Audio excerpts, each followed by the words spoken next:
귀한 찬양 감사합니다. 우리 지난주 한 주간 우리가 묵상했던 새벽기도의 말씀들이 스데반의 긴 설교들을 좀 짧게 끊어서 묵상을 했습니다. 스데반을 잡아온 재판관들은 사실 스데반에게 예스냐 노냐 이런 질문을 던지긴 했는데 스데반은 긴 설교를 하게 됩니다. 족장 시대로부터 시작을 해서 설교를 하는 과정 가운데 아마 이들은 이 설교가 어디로 흘러갈지 궁금하면서 설교를 들었을 거예요. 근데 설교를 들으면서 점점 분노가 치밀게 되고 이제 두려움으로 설교를 들었을 겁니다. 사실 예나 지금이나 설교를 듣는 청중의 입장에서는 되게 자신들이 듣고 싶은 메시지를 들으면 은혜를 받아요.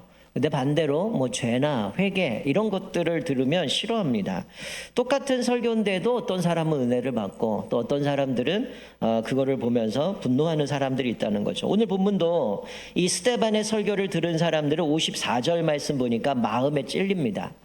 뭔가 자기들의 죄진 게 있어서 마음에 찔려요. 그런데 이들은 회개하지도 않고 스데반을 향하여 이를 갈았다라고 말합니다. 우리가 사도행전 2장을 살펴봤을 때 베드로의 설교에도 동일한 상황이 벌어집니다. 아예 대놓고 얘기하죠. 너희가 십자가에 못 박은 예수를 하나님의 주와 그리스도로 세우셨다.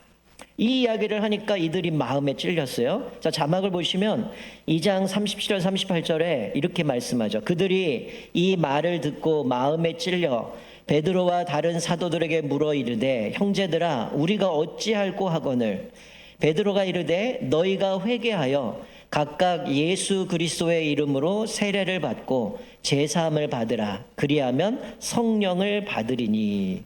자, 이들에게 말씀을 듣고 그들은 찔렸습니다. 그런데 이들의 반응 어때요? 어찌할꼬? 우리가 뭘 해야 됩니까?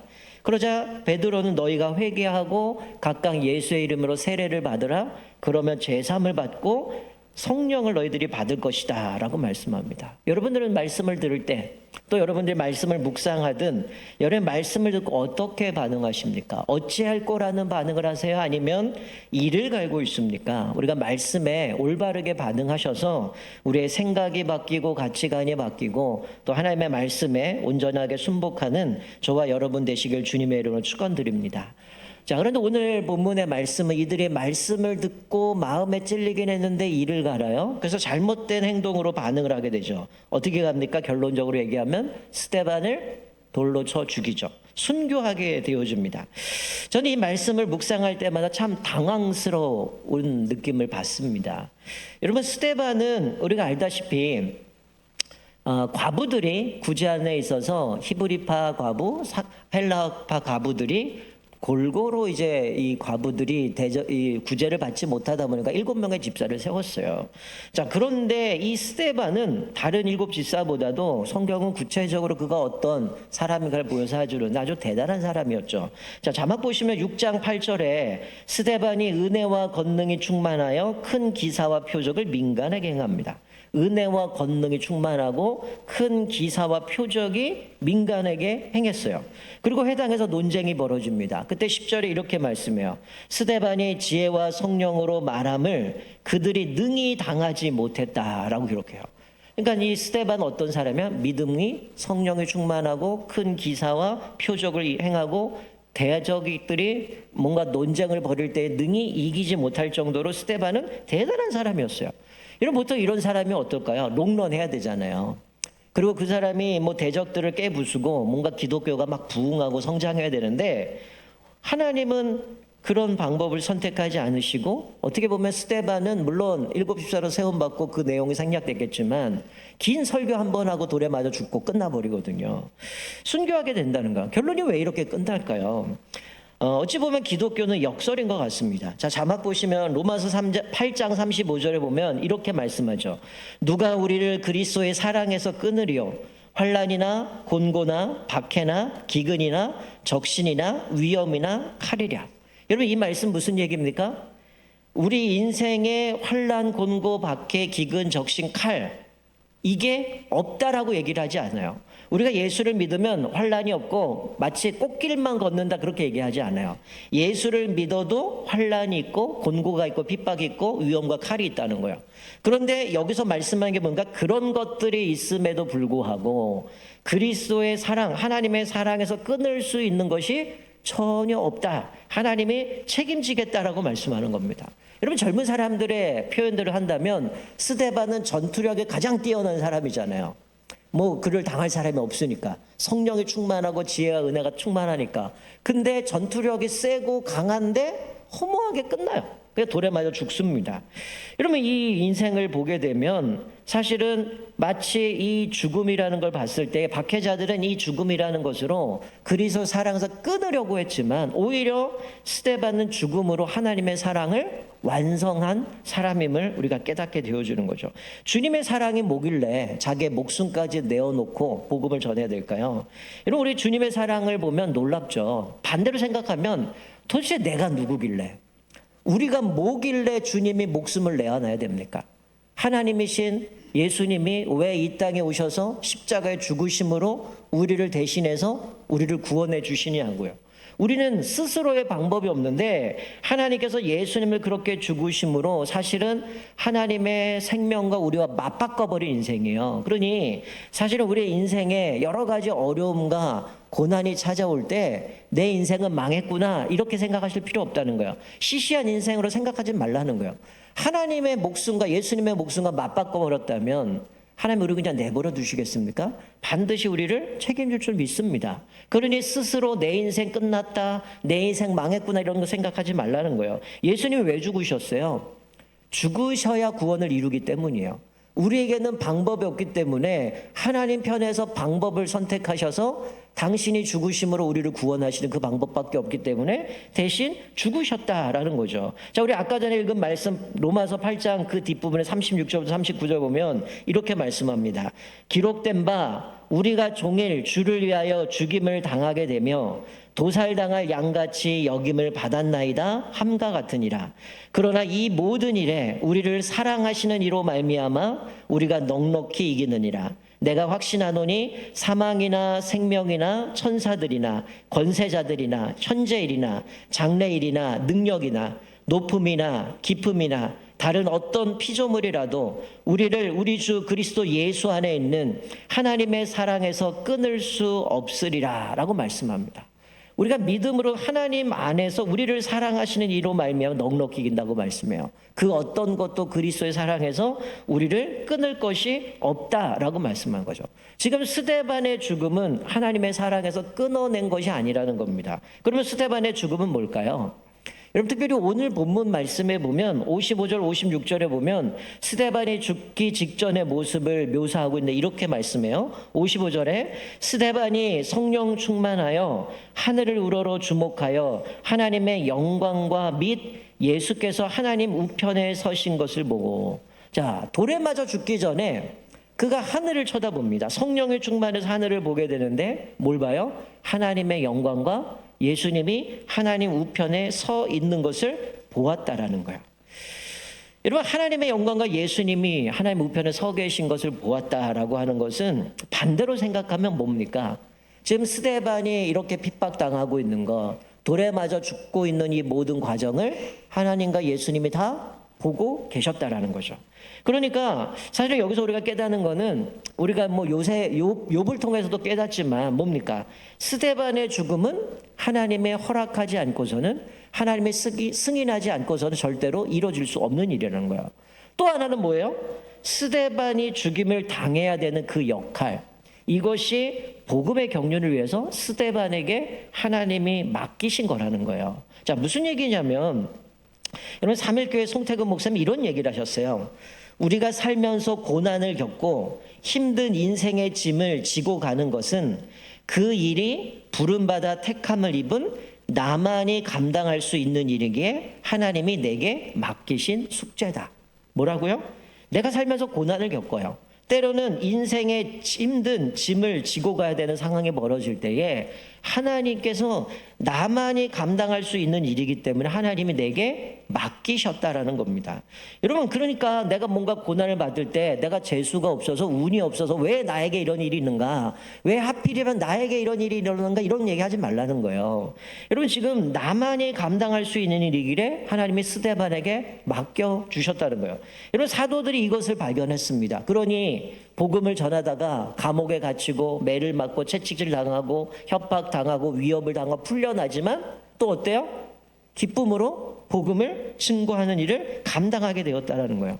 여러분의 인생에 고난을 만날 때, 내가 짐을 만나서 그것들 지고 갈 힘이 너무 크다라고 할 때 원망하지 말라는 거예요. 그때 뭘 해야 됩니까? 하나님께 물으셔야죠. 하나님, 이 고난이 나에게 온 이유가 뭡니까? 하나님, 이 고난을 통해서 나로 하여금 깨닫게 하시는 것이 무엇입니까? 만약 그것이 하나님이 나에게 맡기신 사명이라면 하나님, 내가 믿음으로 수납하게 해주십시오. 내가 그걸 짊어지고 흔들리지 않을 수 있도록 나에게 용기를 주옵소서. 하나님 앞에 기도해야 된다는 거예요. 그리고 믿음으로 그것들을 능히 감당할 수 있도록 만들어 주신다는 거예요. 이 스데반은 앞에서 말씀은 성령이 충만하고 지혜가 충만하고 은혜가 충만한 사람이고, 또 성경은 그의 얼굴이 천사와 같이 빛났다라고 말씀해요. 그럼에도 불구하고 짧은 인생, 또 긴 이 설교를 통해서 돌에 맞아 죽는 이 모습으로 결론을 맺지만, 사실은 이 믿음의 사람, 하나님의 사람에 붙잡혔던 이 스데반은 그 내면에 하나님이 지금 나에게 주신 이 고난에 대해서 잘 알고 있었어요. 그래서 그 역할을 충실하게 감당하고 있는 겁니다. 여러분, 스데반의 역할이 뭐였습니까? 유대인들에게 그리스도를 변증하는 겁니다. 예수 그리스도가 하나님의 아들이시고 그분이 구원자시라는 것을 고백하면서 결국은 자기는 죽음을 맞이하게 돼. 이것이 자기의 사명임을 분명히 알았다는 거예요. 여러분, 사실 유대인들 지도자 오늘 공회에 잡히게 되지만, 여러분, 이들이 법적으로 사형을 선고하거나 집행할 수 있는 권한이 없어요. 그건 오로지 로마에게만 있었습니다. 근데 이들이 예수님을 무고하게 십자가에 못 박았던가, 또 지금 스데반을 돌로 쳐 죽이는 이 모든 것들은 이미 불법이라는 거예요. 어쩌면 이런 식으로 종교 지도자들은 스데반의 죽음을 방조하거나 동조했다라는 겁니다. 자, 그런데 스데반이 지금까지 계속해지는 이것들은 뭡니까? 지난주 말씀드린 것처럼 사실은 예수님을 권력자들 앞에서 시인하고 있는 거죠. 자, 자막 보시면 누가복음 12장 8절 예수님이 이렇게 말씀하셨어요. 누구든지 사람 앞에서 나를 시인하면 인자도 하나님의 사자들 앞에서 그를 시인할 것이요. 이제 예수님은 하나님 앞에서 스데반을 시인하고 계신 겁니다. 지금 하나님 우편에 서서 또 이 스데반의 모든 과정들을 보면서 이 스데반은 시인하시고 영광스러운 자신의 모습을 보여준 겁니다. 우리가 알다시피 예수님은 십자가에 못 박혀 돌아가셨고 부활하시고 승천하셔서 하나님 우편에서 통치하고 계시다라고 하는 것을 이 스데반의 이 죽음을 통해서 그 모든 것들을 증거해주고 있다라는 거죠. 56절에 보라 하늘이 열리고 인자가 하나님 우편에 서신 것을 보노라, 이 말을 함과 동시에 사람들이 마음에 찔리긴 했지만 이를 갈다가 이제 내치고 돌로 쳐 죽임을 당하게 되어지는 모습을 보게 되죠. 여러분, 그 전까지 우리가 지난주까지 살펴본 말씀 뭐였습니까? 사도들이 복음 전하다 감옥에 갇히거나 어떻게 보면 잡혀가면 어떻게 했어요? 하나님이 풀어주셨거든요. 천사를 보내서 감옥에서 풀어주시든가, 그들이 밀란이 일어날까 봐 어찌할 수 없어서 그냥 협박만 하고 위협만 주고 풀어줬는데, 오늘 여기서는 스데반이 복음을 전하다가 지금 죽음을 맞이하게 되는 상황인데 앞에 사도들처럼 풀어주지 않으신다는 것. 똑같은 방법을 사용하지 않아요. 여기서 우리가 깨닫는 건 뭡니까? 각 사람에 대하여 하나님은 각기 다른 최선의 계획을 가지고 계셔요. 그런데 그것들이 결코 실패하지 않음을 보여주고 있습니다. 여러분, 우리가 흔히 성공을 이야기할 때 우리들의 기준으로 이야기하잖아요. 우리가 보통 성공이라고 할 때 얼마나 많은 것을 가지고 있느냐, 얼마나 크냐, 얼마나 많은 일들을 했느냐, 그것을 갖고 얘기하지만 성경은 우리에게 성공이라고 하는 건 뭡니까? 하나님이 우리와 동행하시는 거고, 성공은 우리가 하나님의 말씀에 순종하는 것이 성공이라고 말씀하는 거죠. 예수님도 그러셨잖아요. 십자가를 지셔야 되는데 그 잔이 너무 힘드니까 하나님, 이 잔을 내게서 멀게 해주십시오. 그러나 아버지의 뜻이라면 내가 순종하겠습니다. 그래서 죽기까지 복종하시고 순종함으로 우리를 구원하셨잖아요. 이 스데반은 59절 60절 보니까 예수님께서 죽임당하시면서 아버지께 했던 그 고백을 그대로 합니다. 59절에 내 영혼을 받아주옵소서, 60절에 주여 이 죄를 그들에게 돌리지 마옵소서, 그리고 잤다라고 성경은 기록하고 있습니다. 즉 이 스데반의 죽음이 실패가 아니라는 거죠. 그리고 그가 살아 있었어도 아마 예수님처럼 자기에게 주신 사명 끝까지 감당했던 사람이었을 겁니다. 여러분 오늘 본문이 우리에게 어떤 교훈을 주시나요? 여러분 어쩌면 이들이 살았던 이 시대는 지금 우리가 살아가는 시기보다 더 힘들었을 거예요. 예수 믿으면 목숨 내놔야 되고, 예수 믿으면 경제활동할 수 없고, 예수 믿으면 그 자기들의 그룹 공동체 안에서 쫓김을 당해야 되는 그런 상황인데, 우리는 지금 그들처럼 뭔가 목숨을 내어놓아야 되는 그런 상황들은 아니에요. 그런데 누가가 이 말씀을 기록하면서 우리에게 보여주는 건 뭐냐면, 사람들이 아무리 악을 계획할지라도 하나님이 그 악에서 선한 결과를 만들어 가신다라는 겁니다. 여러분 스데반의 죽음 이후를 읽진 않았지만 8장 1절에 보면 예루살렘 전역에 핍박이 일어납니다. 박해가 일어나요. 그래서 사도 외에는 다 유대와 사마리아와 땅끝으로 흩어졌다라고 성경은 기록해 주고 있는 거죠. 여러분 이 말씀 보면 어떤 생각이 들어요? 예수님이 승천하시기 전에 제자들에게 말씀하시죠. 오직 성령이 너희에게 임하시면 너희가 권능을 받고 예루살렘과 온 유다와 사마리아 땅끝까지 이르러 내 증인이 되리라. 여러분 지금 그 말씀이 성취되고 있음을 보여주는 겁니다. 일종의 이 지금 스데반의 죽음은 앞에 큰 단원이 마무리되는 거예요. 그리고 이제 8장부터 새로운 단원이 시작이 되어지는데 스데반의 죽음이 실패고 끝나는 것이 아니라는 거죠. 여러분 만약에 스데반의 죽음이 실패라면 거기서 예수 믿는 사람들이 다 사라지고 교회가 망해버리고 더 이상 복음이 증거되지 않았더라 이렇게 흘러가야 되잖아요. 근데 8장은 뭐라고 말씀해요? 박해가 저녁에 일어나서 이들이 흩어졌는데 사도행전 1장 8절 말씀처럼 유다와 사마리아 땅끝으로 흩어져서 이들이 뭐예요? 복음을 전했다라고 말씀하는 거죠. 하나님의 말씀이 놀랍도록 성취되어져 가고 있다라는 거죠. 자, 그럼 8장 1절에 보면 뭐가 기록되어 있습니까? 사울이 스데반의 죽음을 마땅하게 여겼다라고 말씀해요. 사람들이 돌로 칠 때 사울은 그들의 옷을, 증인들의 옷을 맡아줬던 사람으로 기록을 하고 있어요.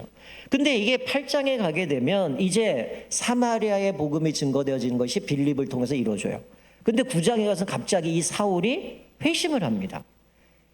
교회를 잔멸하기 위해서 목숨 걸고 예수 믿는 사람들을 잡아다가 감옥에 가두었던 사람이 9장에 가서 예수를 믿게 돼요.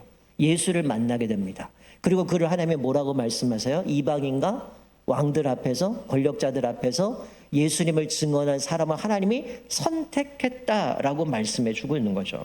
여러분 하나님의 일하시는 방법들을 보면 때로는 인간이 상상할 수 없는 방법으로 그 하나님의 계획들을 성취해 가시는 모습을 봅니다. 이런 구원만 해도 어때요?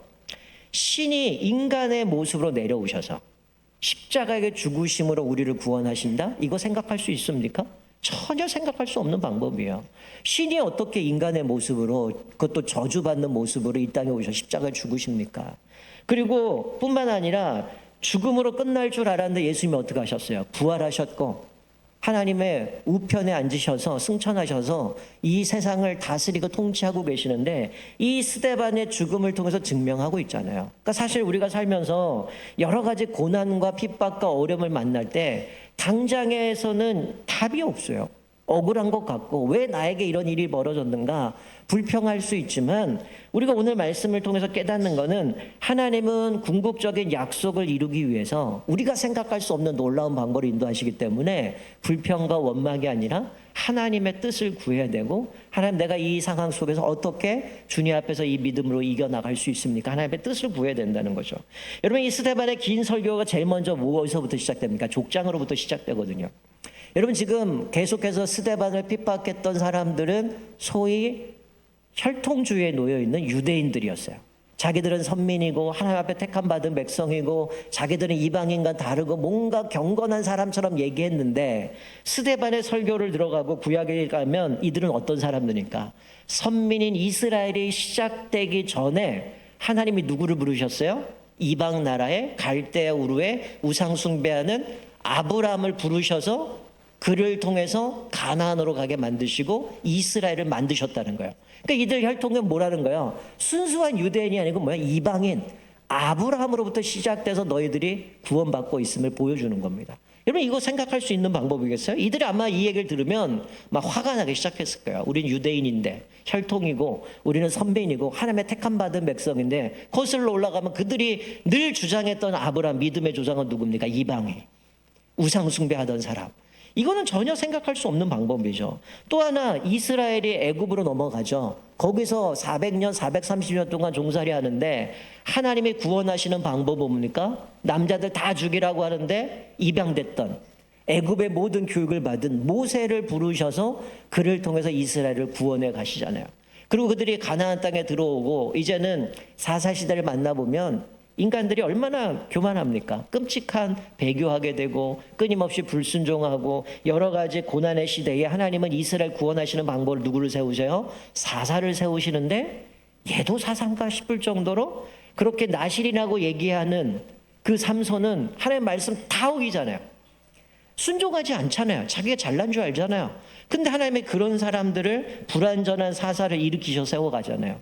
그리고 블레셋과의 전쟁에서 초대왕 사울은 어떻습니까? 자기가 키가 남들보다 어깨 위나 크면 자기가 나서 전쟁해야 되는데 40일 동안 밤낮으로 블레셋 싸우려고 나갔다가 골리앗 보면 겁먹어서 다시 돌아오는 이게 반복되고 있는데 하나님이 한 손을 세우잖아요. 그것도 물맷돌을 가지고 골리앗을 쓰러뜨리고 그를 왕으로 세우셔서 하나님께서 이스라엘을 부강하게 만드시고 하나님을 경외하는 민족으로 세워갑니다. 특별히 자기 아들 예수 그리스도를 이 땅에 보내서 나사렛 목수의 아들로 태어나게 하시고 또 하나님의 이 땅에 하나님이 행하실 가장 놀라운 일들을 말씀하게 하시고 결국 종의 못으로 내려가서 죽기까지 복종하시고 십자가에 죽으시고 저주를 받으시고 우리를 구원해 가시는 방법을 보게 되면 사실 하나님 외에는 이런 스토리를 이루어 갈 수가 없다는 거죠. 여러분 우리가 보면 얼마나 이 인생이 보면 정말 파란만장하고 생각할 수 없는 일들을 하나님이 이것들을 통해서 이렇게 만들어 가시냐는 거죠. 마찬가지죠. 지금 내가 겪고 있는 고난 앞에서 천상만 바라볼 것이 아니라 뭘 봐야 됩니까? 영적인 눈을 떠서 하나님이 어떻게 일하심을 바라봐야 되는 거죠. 그럴 때에 우리는 아까 우리 로마서에 있는 것처럼 믿음 안에서 넉넉히 이기게 하신다는 거예요. 우리가 믿음으로 승리해 갈 수 있다는 거죠. 이 스데반의 죽음은 그만이 감당할 수 있는 사명이었습니다. 그가 그 사명을 감당하고 죽음을 당했지만 오늘 거기서 끝난 것이 아니라 복음이 확산되어지고 결국은 이 복음이 땅끝까지 가서 이 대한민국까지 오고 우리가 예수를 믿고 구원받고 있지 않습니까? 정말 하나님의 놀라운 섭리 가운데 이 일들을 만들어 가신다라는 거죠. 여러분 제가 언젠가 한번 설교 때도 이야기했지만 1950년도에 에콰도르에 물론 영화도 만들어진 얘기지만 짐 엘리엇이라는 대표적인 선교사 그를 통해서 5명이 에콰도르에 선교를 하러 가게 됩니다. 그때 나이가 29살이에요. 그가 들어갔던 것은 아우카라는 부족인데 여기는 식인종들입니다. 사람들을 죽이는 살인 부족인데 이들이 5명이 이제 복음을 전하러 그 땅에 들어갑니다. 그래서 그곳에 가서 복음을 전하다가 사실은 뭐 기록에 가면 들어간 지 5일 만에 죽음을 당해요. 그러니까 본부에서 이들이 오지 않으니까 비행기를 보내서 이제 비행기 타고 들어갔는데 나중에 보니까 그들이 다 죽어 있고 시체로 널브러져 있는 거예요. 그런데 주머니에 총들이 다 들어가 있는 거예요. 왜냐하면 자기들의 목숨을 지키기 위해서 안전하기 위해서 총을 갖고 있는데 그들이 총을 쏘지 않았다는 거예요. 그리고 나서 이제 본국에서는 난리가 난 겁니다. 여러 가지 그 매스컴에 여러 가지 부정적인 기사들이 있는데 이런 기사가 있어요. 왜 공연한 낭비를 하느냐. 그래서 어떤 기자가 짐 엘리엇의 아내에게 이런 얘기를 했다는 거예요. 당신 남편이 선교하러 들어가서 이 공연한 낭비한 거 아니냐 그랬더니 이 부인이 화를 내면서 왜 함부로 얘기하느냐, 왜 공연한 낭비라고 얘기하느냐. 우리 남편은 벌써 10년 전부터 죽음을 각오하고 선교를 준비했다. 왜냐하면 짐 엘리엇의 일기를 보면 그가 29에 죽었기 때문에 19살의 일기에 쓴 내용을 보면 하나님 내 몸을 하나님 앞에 이 복음을 위해서 내 몸을 바치겠습니다. 이 막대기와 같이 내가 이렇게 주님 앞에 드려지겠습니다는 기록이 있어요. 그래서 소중한 것을 위해서 내가 갖고 있는 걸 포기한다 이런 고백이 아주 유명한 고백을 했는데 이런 고백을 했습니다. 그리고 나서 한 5년쯤 지나서 이 짐 엘리엇의 아내 이제 짐 엘리사벳 그리고 그 선교사 중에 이제 네이트 세인트라고 있는데 그의 누나가 다시금 이제 어린 아이들을 데리고 이 5명의 아내들이 복음을 전하러 들어갑니다. 그 5년 동안 이제 그들에게 복음을 전하기 위해서 짐 엘리엇의 아내는 이제 간호사를 공부하고 그들이 이제 들어가게 되어지는데, 이 아우카 부족은 그런 생각이 있어요. 여자를 죽이는 것은 비겁하다 해서 여자는 죽이지 않아요. 근데 그걸 몰랐죠. 그래서 이들이 5년 동안 준비해서 그곳에 들어가서 극진하게 그들을 간호해주며 돌봤는데, 이들이 그런 거, 당신들은 뭔데 여기까지 와서 우리에게 의술을 주고 병을 고쳐줘 이렇게 하느냐라고 했더니 그때서 얘기하는 겁니다. 당신들이 5년 전에 젊은 사람들 왔는데 당신을 죽이지 않았느냐. 그 사람이 내 남편이고 얘네들이 바로 그의 자녀들이라. 그래서 이들이 예수를 믿게 됐다는 거예요. 그리고 나서 한 30년쯤이 지나서 1992년에 9월쯤에 우리나라 국내 일간지에 이런 기사가 하나 실렸어요. 어떤 기사 실렸냐면, 제가 읽어드리면 1992년 6월 11일 와우라니 우림 지역의 외딴 마을 티네노에서는 감격적인 신약 성경 봉헌 예배가 드려졌다. 그러니까 그들의 언어로 성경이 번역돼서 봉헌 예배가 드려졌어요. 75명의 와우라니 인디안 기독교인과 수명의 성경 번역 선교사, 봉헌 예배에 참석하기 위해 온 손님들이 함께한 이번 예배에서는 와우라니어로 번역된 신약 성경을 와우라니 기독교 지도자가 잔잔히 읽어 내려갔다. 자, 그런데 뒤에 이런 기록이 있습니다. 이번 예배에 참석한 와우라니 인디안 기독교인들 가운데 3명은 5명의 선교사 사례에 가담한 사람들로, 이들은 현재 와우라니 교회의 지도자로 활동하고 있다. 그렇게 사람들을 죽였던 그 사람이 예수를 믿고 이 지도자가 되어 있는데, 알고 봤더니 담임 목사로 마치 선교사처럼 이들이 복음을 전하게 됩니다. 그 부족에 엄청난 교회들이 세워졌다는 거예요. 나중에는 짐 엘리엇이 죽고 나서 그 이후에 태어난 아들도 그 부족 중에 하나의 교회에 목회를 하고 있다는 기록이 있습니다. 여러분, 오늘 본문 말씀 보면 스데반의 죽음, 사람들이 볼 때는 의미 없는 문구죠. 그렇게 하나님 앞에 복음 주고 전하다가 돌에 맞아 죽었네, 이거 비참한 죽음 아니냐 할 수 있지만, 오늘 8장에서 말씀하고 있는 그의 죽음은 실패도 아니고, 그가 하나님이 주셨던 그 사명을 감당했을 때 그것을 통해서 이젠 사도행전 1장 8절처럼 유다와 사마리아 땅끝까지 복음이 흘러가면서 하나님의 교회들이 온전하게 세워가면서 수많은 사람들이 예수를 믿게 되었음을 보여드리는 거예요. 그 혜택을 받은 사람들이 우리라는 거죠. 우리가 오늘 말씀을 보면서 여러분의 삶 속에도 고난이 있을 수 있어요. 아픔이 있을 수 있습니다. 내가 정말 감당하기 힘든 짐을 감당할 때도 있어요. 그럴 때에 하나님 앞에 불평과 원망이 아니라 하나님의 뜻을 구하셨으면 좋겠어요. 하나님, 이 고난을 통해서 나로 하여금 깨닫게 하시는 게 뭡니까? 하나님, 이 고난을 통해서 나에게 주시는 의미가 무엇입니까? 혹시 이것이 내가 감당해야 될 사명이라면 내가 믿음으로 그것을 감당하게 해주십시오. 그리고 이것을 통해서 하나님의 놀라운, 우리가 상상할 수 없는 하나님의 놀라운 계획들을 이루어 가시는데, 내가 불평 원망이 아니라 스데반의 죽음처럼, 또 짐 엘리엇 선교사들, 그 5명의 선교사들처럼 그런 놀라운 역사를 이루어 가셨던 것처럼, 주님 부르시는 그날까지 우리에게 주신 그 사명을 따라 하나님 끝까지 주님 앞에 충성하게 해주시고, 수많은 고난 시련이 있지만 그리스도의 사랑에서 끊을 것이 없다고 말씀했는데, 우리가 믿음으로 넉넉히 이겨나갈 수 있도록 우리에게 용기도 주시고 힘도 주시고 지혜도 주셔서 하나님 앞에 아름답게 쓰임받을 수 있도록 우리가 주님 앞에 그렇게 기도했으면 좋겠어요. 그래서 우리의 삶에 다시 한번 스데반의 이 모습을 보면서, 우리는 뭐 이때처럼 목숨을 내어놓는 그런 시대는 아니지만 우리가 주님의 은혜에 동참하면서 우리가 순교자의 마음을 가지고 우리에게 맡겨진 사명을 끝까지 감당하며 살아가시기를 주님의 이름으로 축원드립니다. 아멘. 우리 다